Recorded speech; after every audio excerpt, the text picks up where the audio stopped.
What if TypeScript give you different return types for the same function, based purely on what you pass in? That's exactly what function overloads let you do. You declare multiple type signatures, each one describing a different way to call the function, and a single implementation that handles all of them. TypeScript uses the signatures for type checking at every call site, while the implementation stays hidden from callers. One function, multiple type contracts. Reach for overloads when a function accepts different parameter types or counts, and each combination must return a precisely typed result.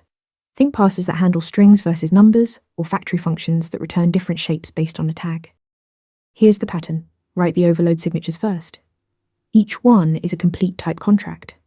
Then add one implementation signature, intentionally broad, followed by the function body. TypeScript only exposes the overloads to callers. The implementation is invisible. In the DOM, createElement does exactly this. Pass canvas and TypeScript knows you get an HTML canvas element. Pass div and you get an HTML div element. Before reaching for overloads, consider union types or generics. They're simpler. Use overloads specifically when each input combination produces a distinct incompatible return type that neither unions nor generics can express cleanly.